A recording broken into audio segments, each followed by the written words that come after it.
Hi, this is Patrick O'Reilly from the Vintage Video Podcast, and you're listening to Pop Goes Your World. If you haven't already, subscribe on iTunes. And while you're there, please leave us a rating and review. And now it's time for our feature presentation. I'm Chris McBrien, and the pop culture from Generation X is everything to me. And I'm Derek Myers, and I'm here to educate Chris on the great pop culture of today's generation. Episode 323, Prequels We Wish They'd Make.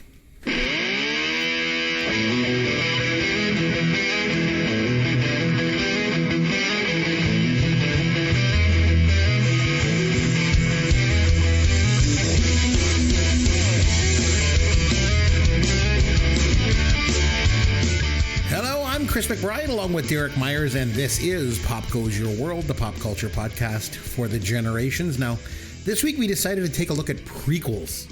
We're only going to look at prequels that don't exist, though, because we just want that don't exist yet. Yet, exactly. We hope that they'll get made at some point.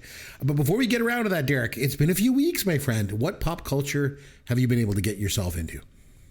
Well, as I had mentioned, I think on the last time we did our recording, I started listening to an audiobook series called Dungeon Crawler Carl. Yes, you did mention and I listened through the first book, and it was great. There are 7 books in the series so far. I managed to listen to 3 more books since our last show. Like, this series is outstanding. It is. And sorry, so remind me again, again, how long does it take to listen to a book? On average? Oh, 20 hours. The ones I'm listening to, they're about 20 hours. Yeah. Oh, yeah. So, no, I've been making the time and making the effort. I mean, on the plus side. So, for example, like I like to ride my bike a lot. Now that the weather's nice, I'm outside a lot. So if I'm riding my bike for an hour and a half, I'm listening to the book while I'm doing that. So I'm able to do it while I'm doing other things to a certain extent. Mm-hmm. But yeah, so the series, the first book in the series, and the series by default is called Dungeon Crawler Carl. The author is Matt Dinneman, and I managed to listen to book 2, which is called Carl's Doomsday Scenario. I listened to book 3, The Dungeon Anarchist's Handbook, and book 4, The Gate of the Feral Gods. In fact, I got about an hour to go on that one, which I'm going to listen to as soon as we're done recording tonight. And I got 3 more books in the hopper, and honestly, by the time we record in our next show, I'll probably listen to those 2. They are so good, so entertaining. I can't stop listening. They're fantastic. So if you're looking for something entertaining, check it out. Dungeon Crawler Carl. It's outstanding. So that's been the huge chunk of my pop culture time. But I did have a chance to watch two movies. Oh, okay. What do you watch? So the first one is a movie that dropped on Netflix last week or the week before. It had come out in theaters a few months back, and it was a sequel. It's called Den of Thieves 2, Pantera.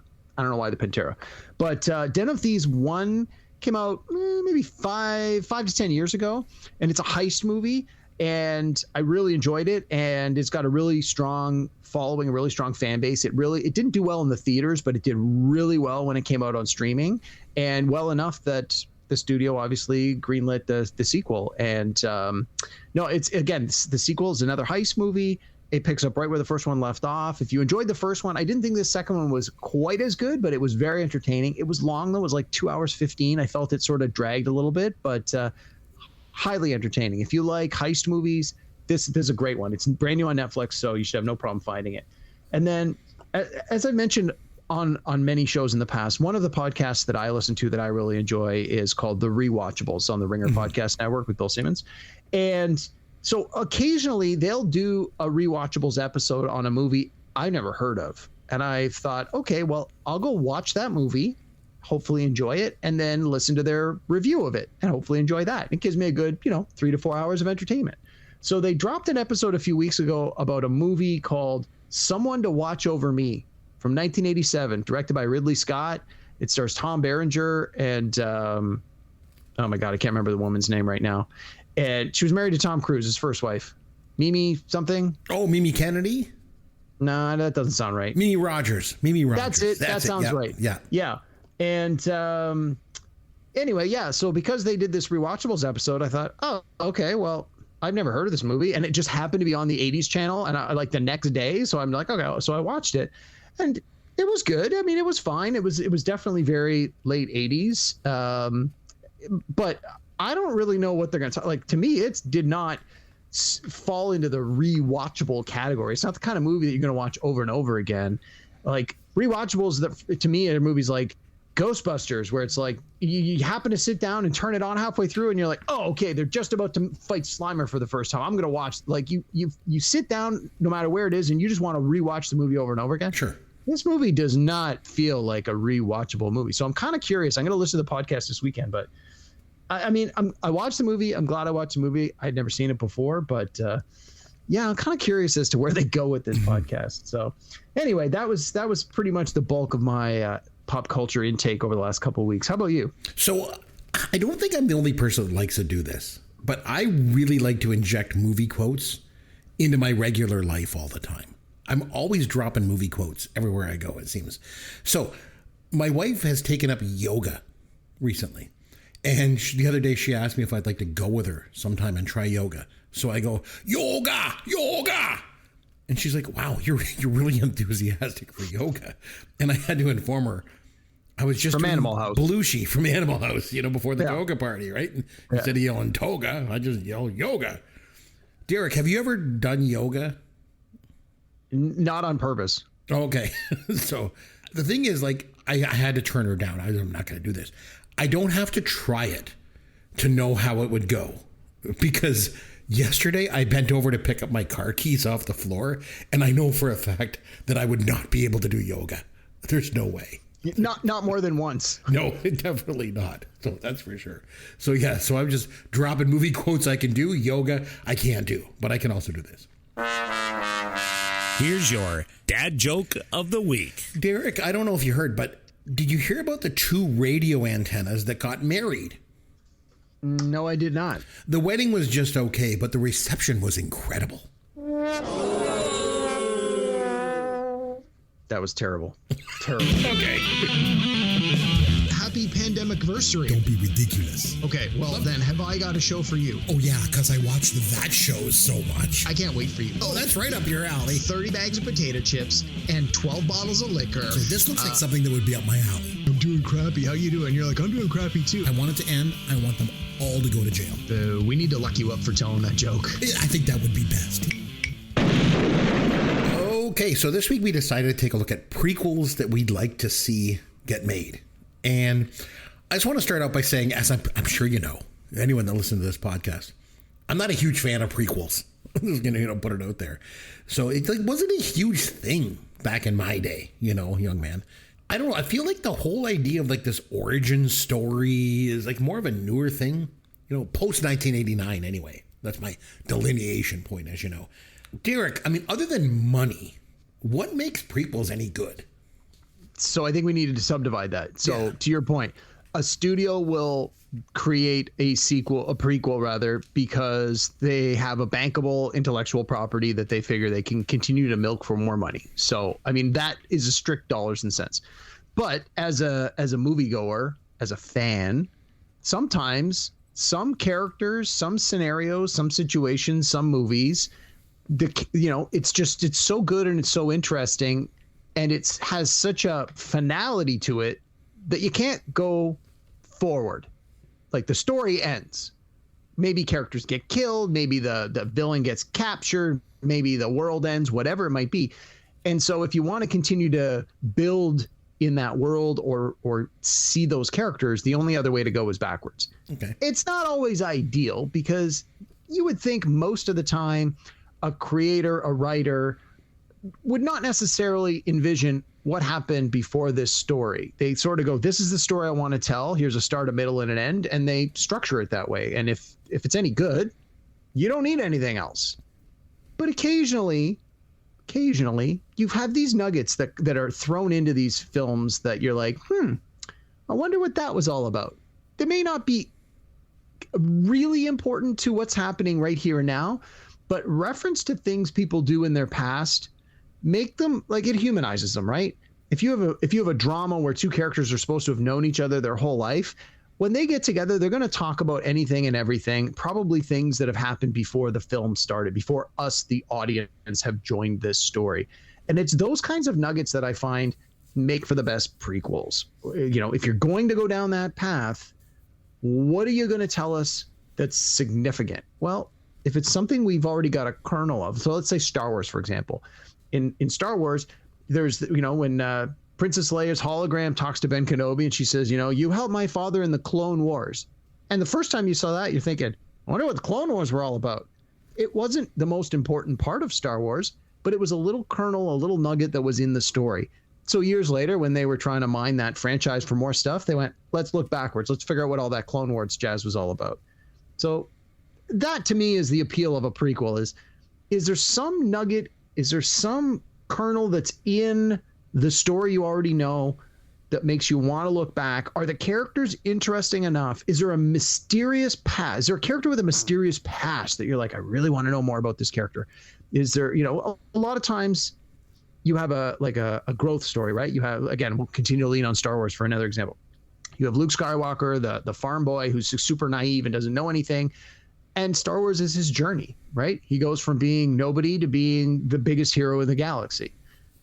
If that's your story, I don't really know what happened to Luke Skywalker before Star Wars. Who gives a crap? Mm-hmm. He was nobody. Like when we met him, he was already nobody. I don't need to know about his nobody story before that. But if there are characters in the story that already show up, like Han Solo shows up in Star Wars, and he's already a character, and he's already got this reputation. So yeah, maybe we want to know a little bit more about how he became who he was. Unfortunately, the one they gave us sucked. But that's sort of the model, right? That's what we're looking at. We're looking at what are some movies we really enjoyed that had a strong enough, rich enough, deep enough story, that had interesting characters, maybe a little bit of mystery surrounding them, that finding out how they became who they are or why the circumstances were the way they were when we joined them for the very first time in a movie, what happened before that? That's sort of where my take was. Well, yeah. So, and in addition to all the prequels that exist, you and I thought, well, it might be kind of fun to take a look at like what prequels would we like to see. But before we get into that, I felt like I needed to come up with some rules for this. Absolutely. And like one of the things, so I came up with 3 rules that I thought should be important for any prequel. Otherwise, why would it exist? So the number one thing I came up with was it should answer a question. But it should answer a good question. So, for example, one of my favorite movies is One Flew Over the Cuckoo's Nest. So if the question is like, what was Randall McMurphy like when he was younger? Who cares? He was a derelict. We can fill in those gaps in our head. Exactly. And just like you mentioned with Star Wars with Han Solo, like the question is like, well, how did he get the Falcon from Lando Calrissian? He won it in a card game. We can fill in these details. We don't need a 2-hour movie to show us the answer to something dumb. Even the whole notion of the Star Wars prequels. Who cares?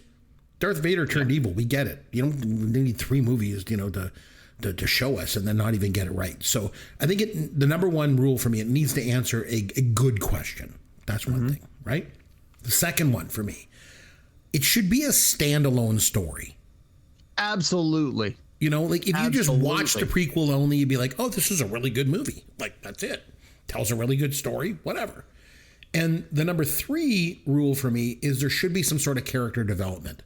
You kind of touch base on this. And I think that's important as well, because it's got to bring the character up to speed to where they might be in, the original movie. So those were the 3 things I thought of. But then another thing that comes to mind is I think this is a piece of advice I'd like to just throw out there for movie makers. Do not try and outdo fan fiction. It never works. And it's hard. For big franchises, things like Star Wars, there's so much fan fiction out there. There's so much, going on. Don't try and outdo that stuff. Some of it is like, it's just like the fans have created all these like backstories in their own minds and in their own fiction and stuff. Like, just don't mess with it. That's what I think, Yeah, I agree. So I had a couple of rules when I was picking my film. I agree with everything you said. So the other couple of things that I took into consideration with mine were I looked for movies that were not part of an established intellectual property, right? Like I did. So again, I won't go to Star Wars because that's a bad example. But like I was talking to somebody at my work about this, and they said like, well, what about like Harry Potter movies? And I said, well, but again, that's part of like a series of books. There's there's a whole series that comes, and through the course of those books, in the course of those movies, we actually learn about what happened before him. And so I tried to She stay gets into a away lot from of anything. detail on that stuff too. Yeah, you know. Well, and many of them, many sequels of movies do. So I tried to look for a film that wasn't just like, oh, well, if they've done 2 or 3 of them, in the sequels that they've already done, did they do flashbacks? Do they continue to talk about why certain things are the way they are? Because if they do, then all those questions have been answered. So to your point, it has to answer a question. Well, if those questions have been answered in a sequel, I don't need you to go back and show me the prequel. I also because tried then to it's stay just away for money. That's it. Absolutely. And they're probably not going to do a very good job. And so then I also tried to stay away from things that were already rife with that kind of stuff. So like any Marvel comic book movie, for example, like those they have drawn from the history of Marvel comics going back to the early 1960s.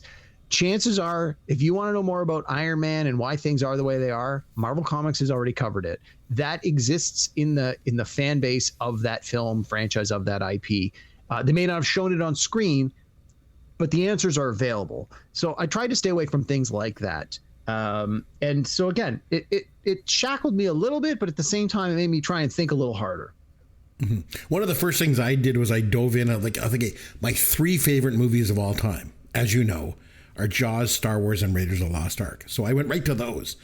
And like Jaws, we'll get around to that one in a bit. Okay. And Star Wars, we don't need to say anything about that. And Raiders had Temple of Doom, which was a prequel. So I was like, I immediately ruled those out, right?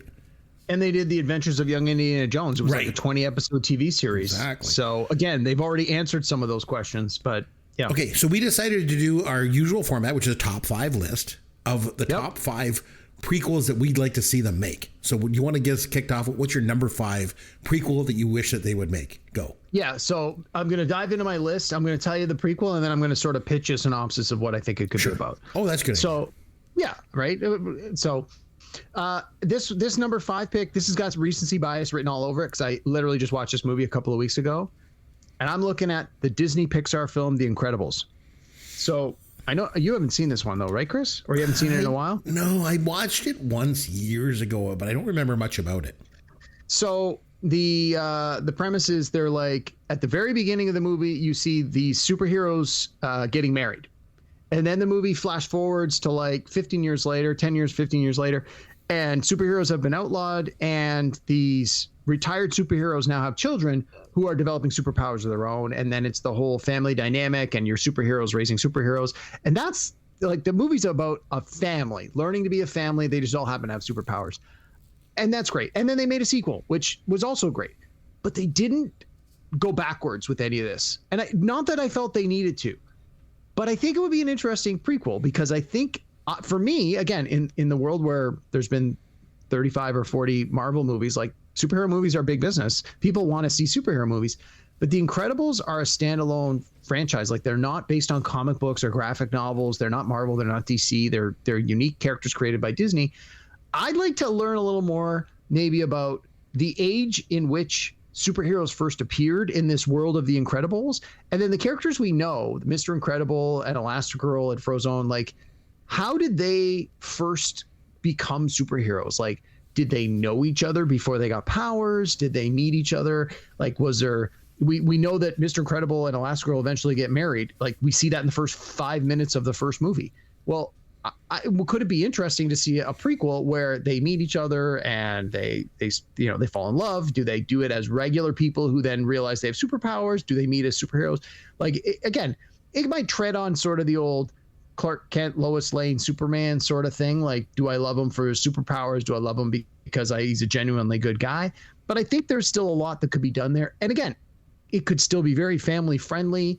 And I'm just curious. Again, I'm a big comic book nerd, and there's some recency bias here, but it's a story that interested me. So I'm going to go with The Incredibles as my first pick. And I know you've mentioned that in recent weeks, so it's obviously a movie you like. Okay, my number 5, I'm gonna dive into the Goonies. Okay, but my prequel that I want to see is the Fratellis. So Mama Fratelli with Jake and Francis and Sloth, and like maybe show how they turn to crime in order to make ends meet. You know, maybe just because of the hardships of being a single mother. You know, raising 3 children, one of them disabled, right? So they like turned to crime and then used the money on Francis's toupee rather than getting Sloth's teeth fixed. You know, maybe they could like tell about why they set up at the Lighthouse Lounge. Maybe they even have like a run-in with Mr. Walsh. You know, maybe they stole some items from the local museum where he was a curator or something. So I decided to also then look at it through the lens of what I said. Like, does it answer a question? So it would, you know, it would answer a question like, how did they turn to crime? Like, how did all that come about?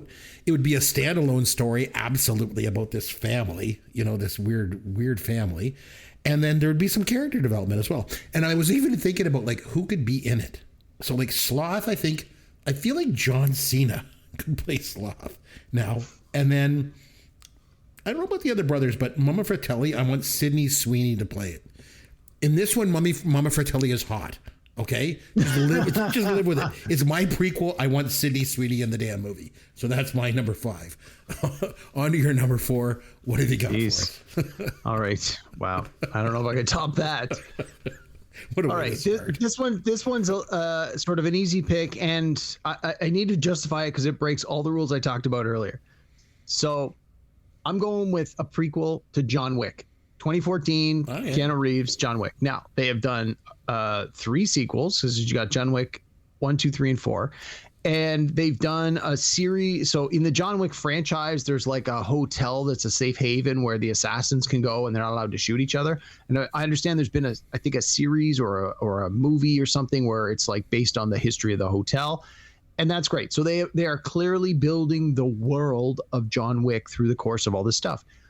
But in the John Wick movie, part of what makes the first movie work so well is this guy is a retired assassin, not that we know that initially, and things happen in the first 15 minutes, and he basically has to come out of retirement. And when he does, all the characters that he interacts with from his old life ask him about it. Oh my God, I thought you were out. Oh, you were the guy that did this thing. And he has this reputation. And we as the audience just believe it. Like, that's part of what he sells it. He's like, he's this badass guy who retired when he met the woman of his dreams to have a family. She's recently passed away and things have happened. And now he's back in, full in, both feet, the whole thing. I want to see the movie with younger John Wick. I want to see him sort of coming into his own. How did he get involved in this life? They talk about what he had to do to get out, like how nobody ever gets out of this life. And they're like, they gave him an impossible task and he did it. I want to see that. I want to see how he got in, what circumstances led to him wanting to get out, and then I want to see him do the impossible task. Now, my fear is that if they do this wrong, it will sully the greatness of the film we already have, which is a huge risk. But if they do it right, I think it would make the series we have even better, and it's already so good. So a prequel to the first John Wick, where you got the young John Wick starting his life and then getting out. That's the movie I want to see. Maybe they need to bring you in as a consultant on that film. Maybe that would help things. Well, I'm sure I'm not the first one to pitch this. Okay, so my number 4, I've mentioned this on the podcast numerous times. One of my favorite movies of all time is 1978's Piranha. You know, have you ever seen Piranha? I love it. No, I have good taste. Oh my God, I love it. It's like a B movie, send up of Jaws. I just love it though. So in the movie, it's all about like these piranha are in like the river system, you know, and then they attack people and they attack these kids at a camp and stuff. But the prequel that I want to see is all about how Dr. Robert Hoke, it was Kevin McCarthy's character, he develops this super breed of piranha to go up the river systems of Vietnam to help them win the war. That they mentioned that in the movie. That's how they developed the piranha. So I'd like to go back and like see his story, you know, about how they did this and how do they help try to, you know, use them in the Vietnam War. But in my version, Dr. Hoke, again, I like to look at the casting. I think he should be played by none other than your boyfriend, Matt Damon. Matt Damon. So I think, again, looking at my criteria, does it answer a question? Yes. Like, how did these piranha get like so big and like bred this way? Number one. And number two, it's a standalone story. Absolutely. We're breeding piranha to go up the river system of the Vietnamese to attack the Vietnamese people. And then would there be character development? Absolutely. So I'm going with, I want to see a prequel to Piranha from 1978. That's mine. Well, I'm just gonna say I'm glad there's two of us on this podcast because I'm really carrying the heavy load here. You have had 2 garbage picks in a row, man. Like, I hope your list gets better. Oh my God, dude, come on. I don't usually say that on camera, but wow, Piranha and the Goonies. Yeah. Jeez. All right, I don't know if I want to. You got to remember, go back. I don't know. I do not like prequels. So you asked me what prequels would I like to see made. Those are my 2. So you can criticize them all you want. All right. Okay. Well, I'm going to go to 1986. Okay. And I want to see a prequel to Ferris Bueller's Day Off. In Ferris Bueller's Day Off, he is already the man. Everybody knows who Ferris Bueller is, and the secretary even says how like everybody adores him. They think he's a righteous dude. He's loved by everyone. When he like everyone knows who he is. The town rallies around him when they think he's sick. How did he get that way? I want to see Ferris Bueller in his first year of high school. Because you know that this took a few years for him to gain this reputation. I'd like to know a little more about how that came to be. And I think if it's done right, it can be funny, it can be heartwarming, it can be a little saucy, a little racy. He's obviously had this long-term friendship with Cameron Fry. I want to see this relationship. I want to see these 2 guys coming into high school and how Ferris how does he move to the top of the food chain? I want to see that movie. And I figure you do it like you do sort of the Fast Times at Ridgemont High, where the movie covers the course of a full calendar year of school. What happens? Show us the misadventures of Ferris Bueller as he goes from freshman to the main man. So that's the number 3 pick on me. Ferris Bueller's Day Off. I want to see a Ferris Bueller prequel. That's pretty good. I like that one. And it's an 80s movie, so I like that. Okay, I'm going to go with an 80s movie as well. Okay. I want to see a prequel to Strange Brew. All right. Yes. Good Bob pick. and Doug McKenzie movie. A good old-fashioned Canadian movie here. So, like, what was it like growing up in Canada? You could exploit so much in this movie, I think. And maybe in this version, they, like, drop out of high school and they get a job at the local brewery, Elsinore, of course. It'd basically be like a Canadian version of Laverne and Shirley. With Bob and Doug. I'd be okay with that. I think it'd be kind of cool, and would answer a question like, why are they adults and they just don't work and they live with their parents and all this kind of stuff? Like what's going on with them? It would be a standalone story. I think it could be a lot of fun, and there probably wouldn't be a lot of character development, I guess, because they just who they are. But I would like to see a prequel of Strange Brew, and it gives us another reason to go back and explore those characters. And then maybe in terms of casting, like nowadays, maybe you could get like some other Canadians to do it. Like maybe like Ryan Gosling and like Michael Cera or someone like that. I don't know. Could you imagine? You can see them I don't know. So I think it'd be a lot of fun to explore that one. So that's my number 3. All right. That's a good pick. Now I feel bad about, crapping on your first 2 picks because that was a good pick. Yeah, that was pretty mean of you to say that. So. I'm sorry. That's okay. No. I'll forgive. All right. My number 2 and my number 1 pick, I've been flip-flopping all week as I've been looking at these, and I'm going to land with this. My number 2 pick is Pulp Fiction. Now, Pulp Fiction is, in my opinion, pretty close to a perfect movie. Quentin Tarantino as Jimmy says a few things that don't hold up today's day and age, but aside from that, this movie is pretty solid. So you'd almost don't want to do a prequel because it might sully this movie a little bit. But in this movie, I feel you have 2 characters that could have very rich and very entertaining backstories. I want to understand how Marcellus Wallace became the notorious gangster that he is. And I want to know the story of Winston Wolfe, the man who solves problems. And I got to think their stories are interconnected in some way.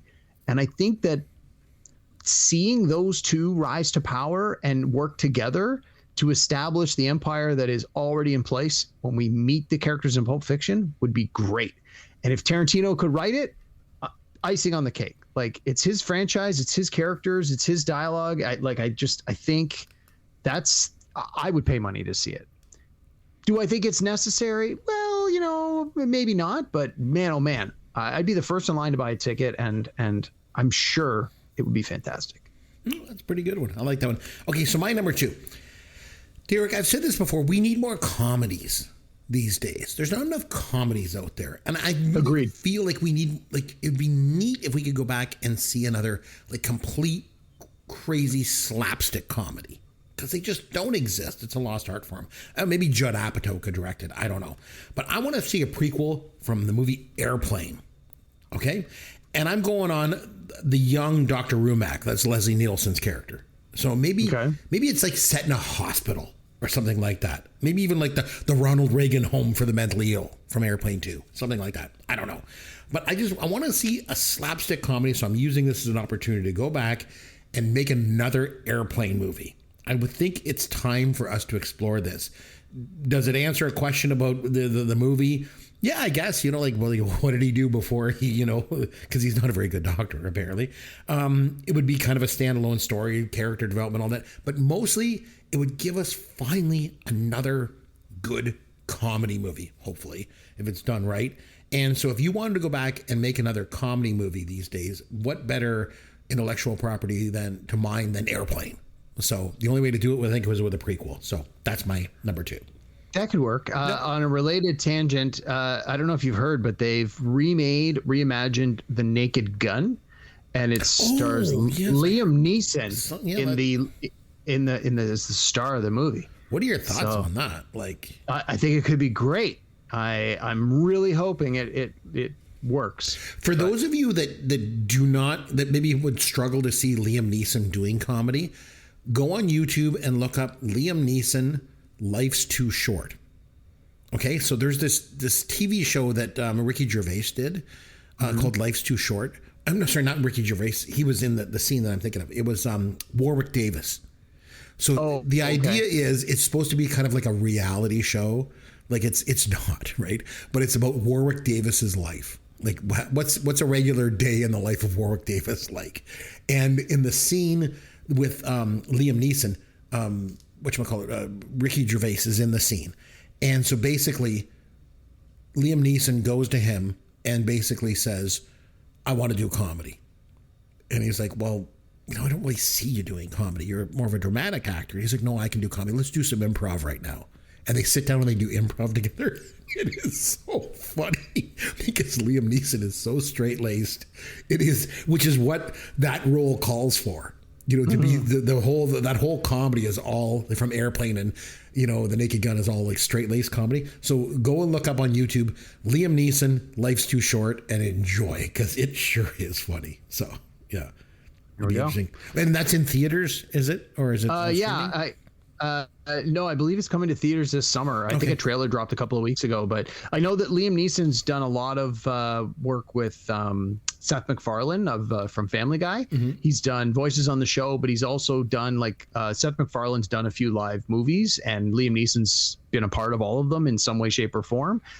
So again, I think he's leaning a little more in that comedic direction. But to your point, he's not like a stand-up, tell the joke kind of guy, but I think he understands play the straight man to everybody else that's around you doing funny things, and it'll work. All right. So, what's your number one prequel you like to see? My number one prequel. I went with Escape from New York. So when we meet Snake Plissken in 1981 in Escape from New York, and he is sent into the prison city of Manhattan, every time people bump into him, they're like, oh my God, you're still alive? I thought you were dead. And everybody again, character with a mysterious past, character with a reputation, character that everybody knows about. He starts the movie. He's a prisoner. He's like a former military guy who's been put in prison, and this is his chance to get a pardon. He's got an eye patch. How did he lose the eye? What was he in prison for? Like, he's obviously special forces, highly trained. Like, that's why they sent him on this mission. He had the skills to pay the bills, so to speak. And we see that through the course of the movie. He's clever. He's a badass. He can fight. He can use weapons. He's imaginative. He's got all of these amazing, well, not powers, but he's got all these amazing abilities and skills. I want to understand a little bit more about him. How did he become this super badass guy that we meet in Escape from New York? Now, they did a sequel, Escape from LA, but again, didn't lean on his past, sort of leaned on we heard what you did in New York, blah, blah, blah. Sure. I want to see him as an even younger man. Like, he's probably only supposed to be about mid-30s in this, early 30s. Let's see him 10 years earlier. I want to understand this post-apocalyptic world and the Snake Plissken. Like, how do you get the nickname Snake? Like, obviously he has a snake tattoo, but I want to see this prequel. And I don't think I'm the only one. I think when I went online and I was looking up like movies that need a prequel, movies people wanted, characters with mysterious past. This was showing up on all the boards. Every post I saw, everyone's like, oh, you need a prequel from Escape from New York. And I agree. I want to see, how did Snake Plissken become Snake Plissken? I want to see that movie. That's my number one pick. Very good. I like that one. That's pretty good. I know you've hated all my picks so far for the most part.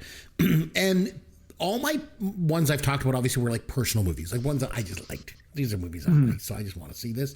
And that's the way I'm going to undertake this one. But my number one, I'm going to go with a broader appeal one. And I'm going to go with Jaws. So work with me on this. So there was actually talk after Jaws came out of making a prequel to it. And I'm not talking about when the shark was like a baby. No, they were talking about going all the way back and doing a movie. I don't know, maybe you could call it The Indianapolis, about that speech that Quint gives about being on the Indianapolis. Remember the ship that went to deliver the atomic bomb in World War II, and it was hit with torpedoes. It went down. There was no distress signal sent because it was so secret. So the men went into the water and they had to deal with that. And then, of course, sharks show up and everything. So there was a lot of talk after Jaws came out of making a movie about that. It didn't go anywhere. I mean, obviously it was John Milius and Howard Sackler wrote that speech, and Robert Shaw kind of polished it for the movie. I feel like there's a movie in there. Like, I just don't know if they could stretch it out into a home. I don't know. I think it would be something pretty cool because there has been rumors over the years of like, are they going to remake Jaws? They do all these remakes. So they should never, ever, ever remake Jaws. Ever. It's the worst idea ever.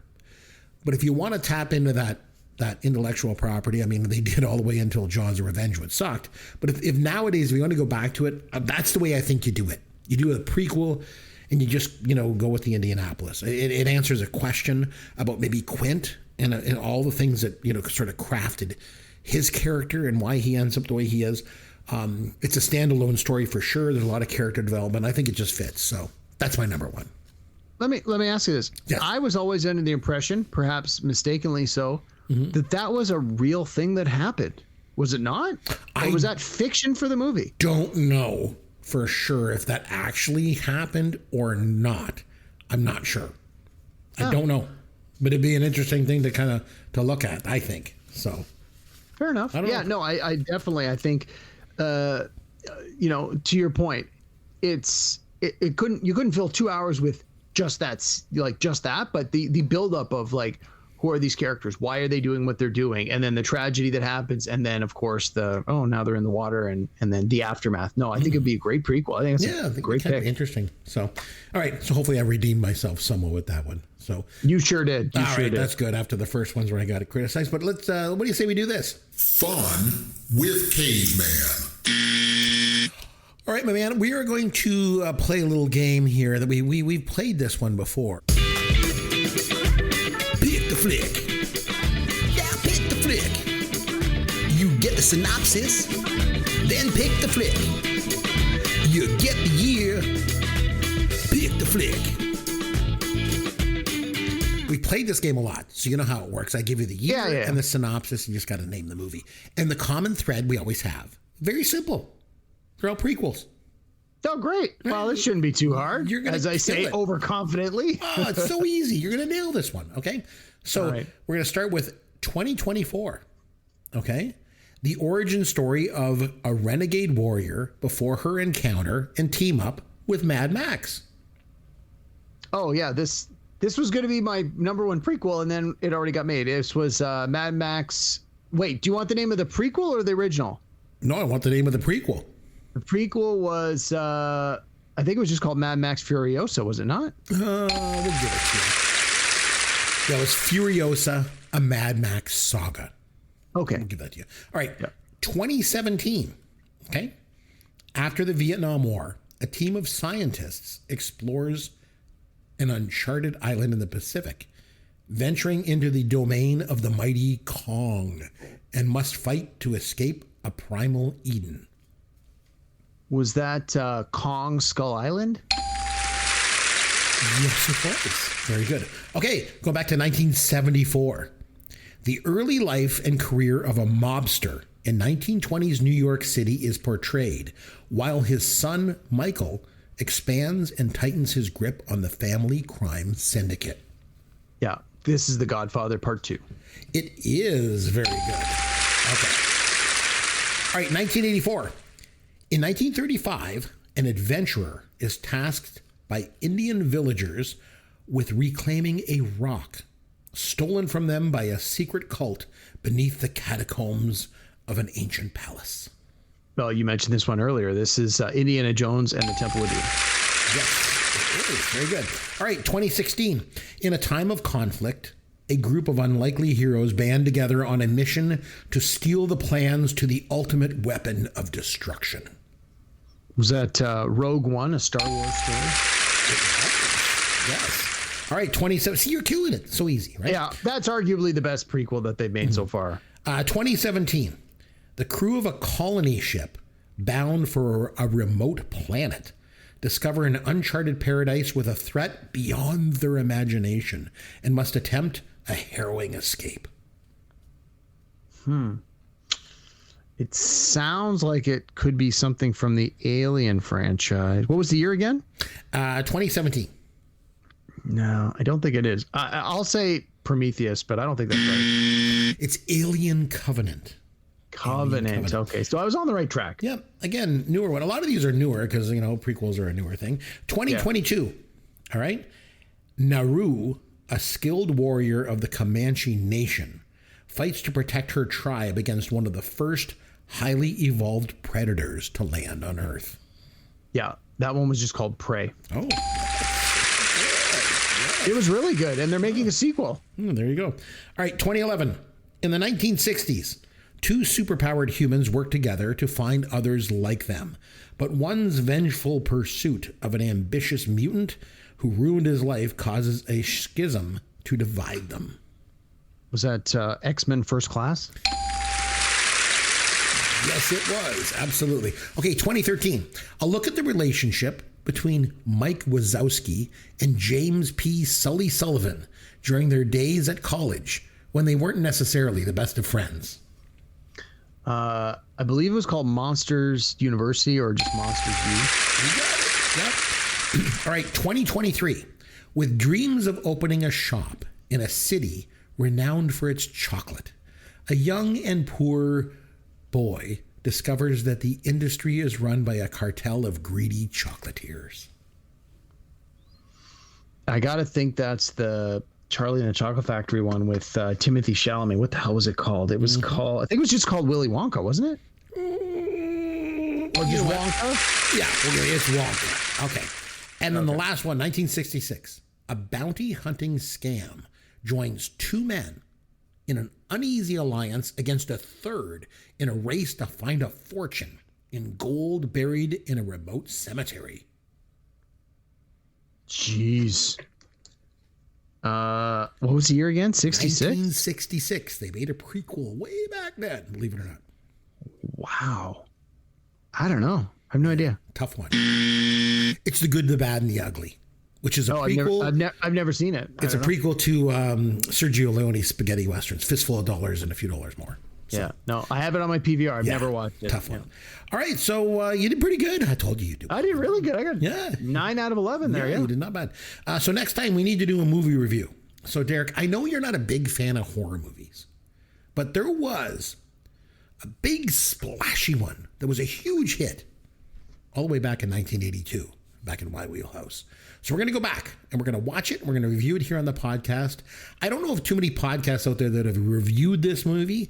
So we are going to take a crack at Poltergeist from 1982. Oh, wow. Okay. Yeah.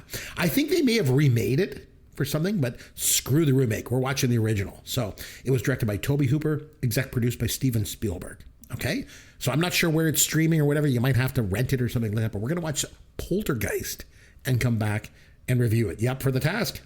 Yeah, no, I haven't seen this movie in, 25 years or more. It's got to be 30 years for me. Got to be 30 years. At least, yeah, no. So I'm really looking forward to watching it. I think it's going to be kind of fun. Yeah. So, all right. So next time out, we're going to come back. We're going to review Poltergeist. I'm Chris McBrien, and on behalf of myself, Derek Myers, and our producer Sloth, we all want to say thank you very much for taking the time to listen to Pop Goes Your World, the pop culture podcast for the generations.